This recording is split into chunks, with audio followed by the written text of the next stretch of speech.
प्यारे बच्चों, आप सबों को जय यीशु। आइए हम आज का यह सेशन एक छोटे से प्रार्थना के द्वारा शुरू करें। अपनी आंख बंद करिए, हाथ जोड़िए। संत अगस्तीन का प्रसिद्ध वाक्य को याद करिए जो कि आपकी किताब में है।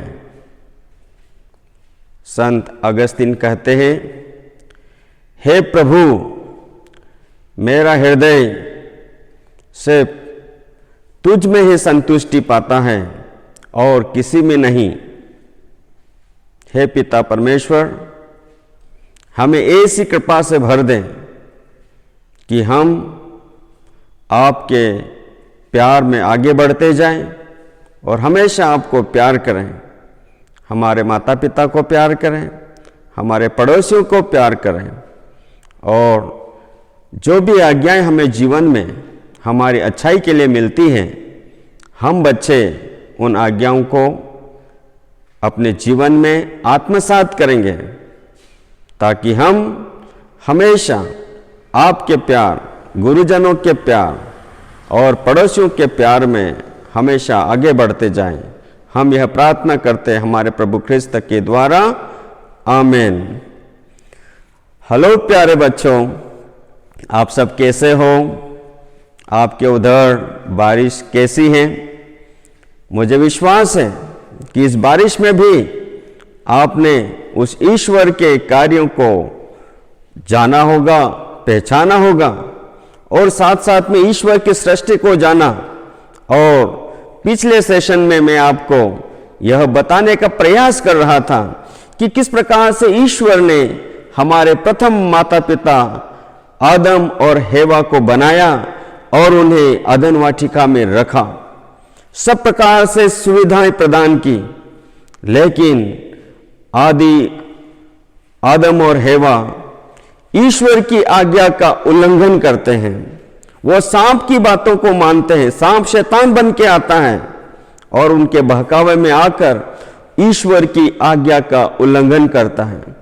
वो वही करते हैं जिसे ईश्वर ने कहा था कि आप ऐसा मत करना। जैसे हम बच्चे भी ऐसा ही करते हैं। हमको कोई कहता है ऐसा नहीं करना, हम वैसा ही करते हैं। तो प्यारे बच्चों, अध्याय 3 के पहले सेशन में मैंने ये सब आपको बताया था और आपने उत्पत्ति का अध्याय 3 घर में जरूर पढ़ा होगा और हमारे प्रथम माता पिता आदम और हेवा के बारे में जानकारियां हासिल करने का प्रयास किया होगा। आज के इस दूसरे सेशन में मैं आपको बताऊंगा कि इस उल्लंघन का, उस आज्ञा उल्लंघन का परिणाम क्या हुआ, आदम और हेवा पर इसका क्या प्रभाव पड़ा। आपको मैं एक छोटी सी कहानी के द्वारा बताना चाहता हूं। माना कि एक छात्रावास में रमेश और सुरेश को उनके माता पिता पढ़ने के लिए रखते हैं। रमेश और सुरेश एक छात्रावास में रहते हैं, वहां रहकर स्कूल जाते हैं और इस छात्रावास में जब हम जाते हैं तो हमारा फादर है या पल्ली पुरोहित है या हॉस्टल वार्डन है, वो हमको कुछ नियम देते हैं कि ऐसा करना है और ऐसा नहीं करना है। तो इन दोनों को हॉस्टल में तो रख दिया, लेकिन एक बार दोनों आपस में बात करके कुछ गलत काम करने का प्रयास करते हैं। वो हॉस्टल के नियमों का उल्लंघन करने का प्रयास करते हैं, गेट के बाहर निकल जाते हैं। या कभी कभी बगीचा रहता है छात्रावास में, हॉस्टल में, वहां फल फ्रूट बिना पूछे खाने का प्रयास करते हैं, जिनको खाने के लिए मना कहा था। अब खा तो लिया, गेट के बाहर बिना पूछे चले तो गए। अब उसको क्या पल्ली पुरोहित और हॉस्टल वार्डन कभी रखेगा वापस? नहीं रखेगा। यस प्यारे बच्चों, अब उसका क्या परिणाम हुआ? उन दो लड़कों का, रमेश और सुरेश के जो रिश्ता था वो पल्ली पुरोहित से टूट गया, वार्डन से छूट गया और उनको जो सुविधाएं मिल रही थी, शिक्षा मिल रही थी, बगीचे में अपने साथियों से खेलने का आनंद आ रहा था, काम करने का आनंद आ रहा था, साथ में पढ़ने का आनंद आ रहा था, सबसे वंचित हो जाते हैं। यस प्यारे बच्चों, उसी प्रकार यहां पर भी ऐसा होता है। जब आदम और हेवा ने गलती की तो उसके परिणाम बहुत ही भयंकर हुए। पहला परिणाम क्या था? ईश्वर के प्यार, ईश्वर के संबंध टूट गए। आदम और हेवा का ईश्वर के प्रति जो रिश्ता था वो टूट गया। जो संपूर्ण जीवन उनको, जो इस कृपा प्राप्त हुई थी, वो सब समाप्त हो गई। अब वो ईश्वर से दूर हो जाते हैं, ईश्वर की संतान कहलाने के लायक नहीं रहते।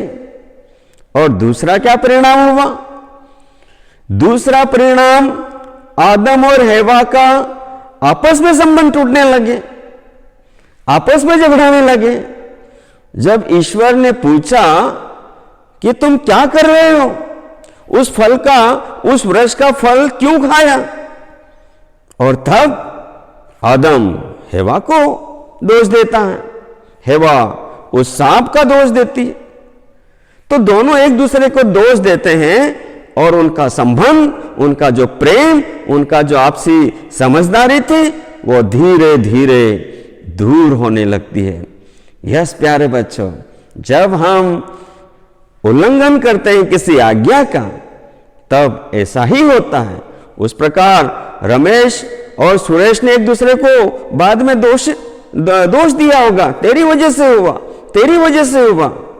ऐसा कैसा आदम और हेवा ने भी किया, और उसका परिणाम हम देखते हैं कि आज तक मानव जाति पर इसका प्रभाव है।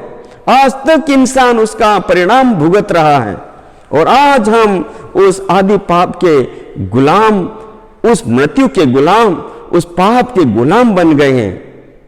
यस प्यारे बच्चों, और इसके साथ साथ जो चौथा परिणाम हम देखने को मिलता है, वो है हमारे प्रथम माता पिता का रिश्ता पशु पक्षियों से, पेड़ पौधों से टूट जाता है।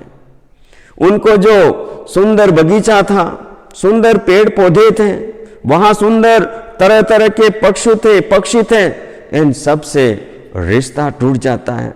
तो जब हम ईश्वर की आज्ञा का उल्लंघन करते हैं तो उसका परिणाम यह होता है। क्या होता है बच्चों, याद करो। ईश्वर से संबंध टूट जाता है, दूसरा आपस में संबंध टूटते हैं, तीसरा हम मृत्यु के दास बन जाते हैं और आदि पाप के भागी बन जाते हैं, और पशु पक्षियों से, पेड़ पौधों से, प्रकृति से हमारा रिश्ता टूटने लगता है। मुझे पूरा विश्वास है कि आपने जब इस सेशन को सुना होगा और जब आपने मनन चिंतन किया होगा कि हम किसी आज्ञा का उल्लंघन करते हैं तो उसका परिणाम बहुत बुरा आता है। इसके बाद फिर भी प्यारे बच्चों, ईश्वर ने मनुष्य को छोड़ा नहीं। ईश्वर ने मनुष्य को हमेशा से प्यार किया, इसलिए उसने अपने मुक्तिदाता, अपने एकलौते पुत्र प्रभु यीशु को इस संसार में भेजा। प्यारे बच्चों, जब हम उत्पत्ति का अध्याय 3 उसमें हम पढ़ते हैं कि किस प्रकार से ईश्वर ने आज्ञा निकाली। ईश्वर ने कहा, मैं तेरे और स्त्री के बीच, तेरे वंश और उसके वंश में शत्रुता उत्पन्न करूंगा, वह तेरा सिर कुचल देगा और तू उसकी एड़ी काटेगा।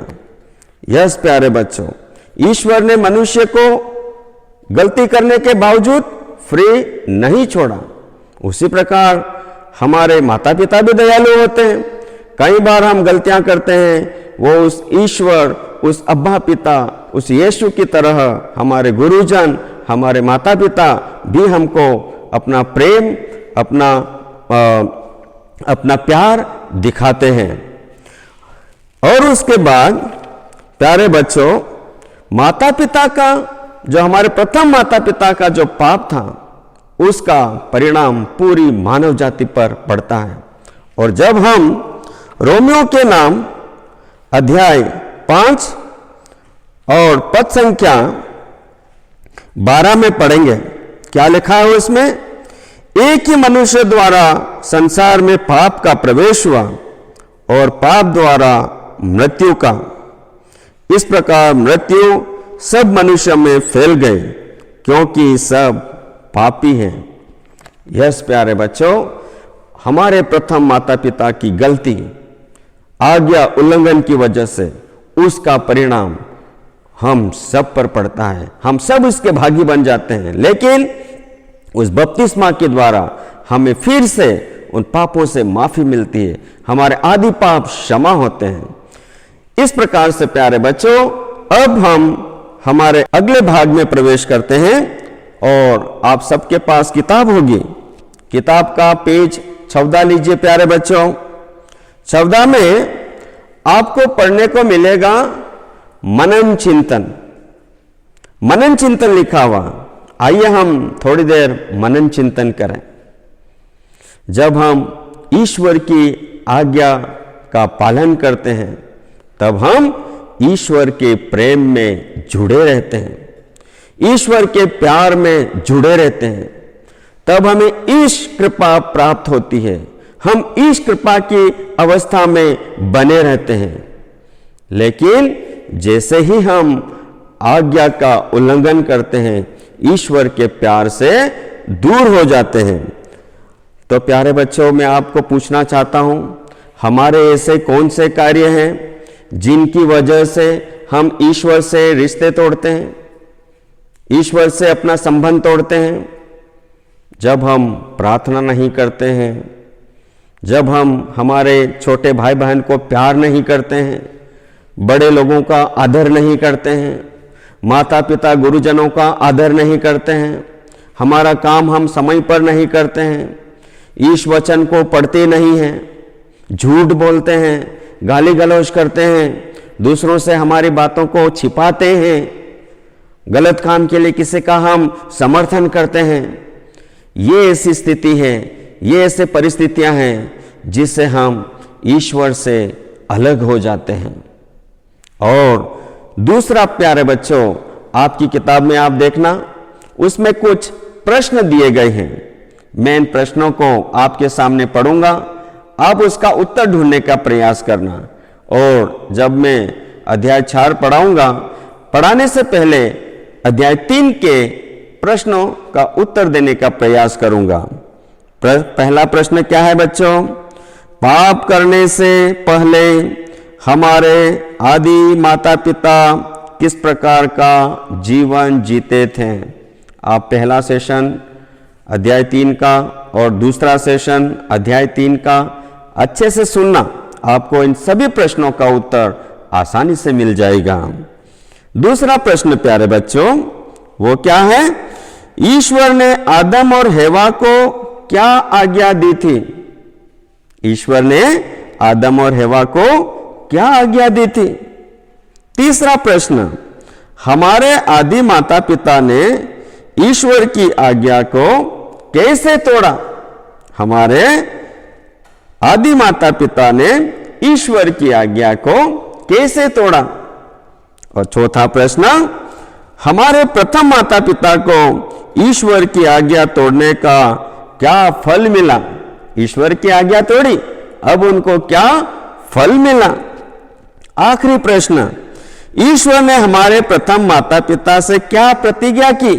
जैसे मैंने अभी बताया आपको, ईश्वर ने मनुष्य को बहुत प्यार किया, इसलिए ईश्वर ने प्रतिज्ञा की। तो उसका प्रश्न क्या है? ईश्वर ने हमारे प्रथम माता पिता से क्या प्रतिज्ञा की? इन प्रश्नों के बाद प्यारे बच्चों, इस अध्याय की मुख्य बातें आपको याद रखना है। पहली बात क्या थी?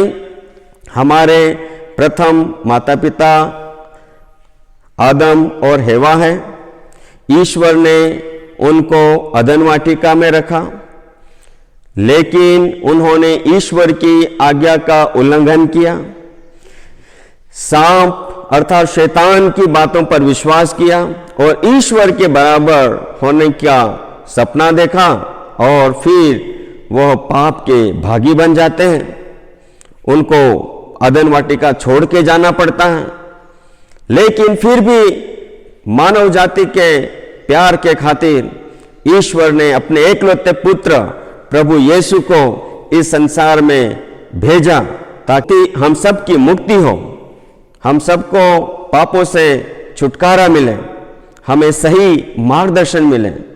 और इन मुख्य बातों को आपको प्यारे बच्चों याद करना है। और आखिरी में मैं आपको एक रचनात्मक क्रिया के लिए एक काम देने जा रहा हूं। वो क्या है प्यारे बच्चों?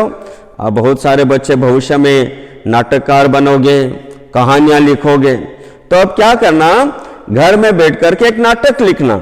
उसमें एक आदम और हेवा को बनाना, कोई पेड़ पौधे जानवरों को बनाना, शैतान को बनाना, एक तरफ ईश्वर को बनाना। तो अलग अलग पात्र लेकर के एक सुंदर नाटिका लिखना। फिर आपके जो फादर हैं या सिस्टर है या आपके घर में माता पिता हैं उनको आप बताना। और जब भी आपको मौका मिले, स्कूलें अगर आगे खुलती है तो उसमें आप उसको नाटक के रूप में दूसरे बच्चों के सामने प्रस्तुत कर सकते हो। यस प्यारे बच्चों, इसी कार्य के साथ, इसी मनन चिंतन के साथ और मुख्य बातों के साथ मैं इस सेशन को यही समाप्त करना चाहता हूं। आप सबों को जय यीशु। अपना ध्यान रखिए और कोरोना जैसी महामारी से अपने आप को बचा कर रखिए। अपना ध्यान रखिए और ईश्वर के राज्य में हमेशा आगे बढ़ते जाइए। यह प्रार्थना करता हूं हमारे प्रभु ख्रिस्त के द्वारा। आमीन। जय यीशु बच्चों।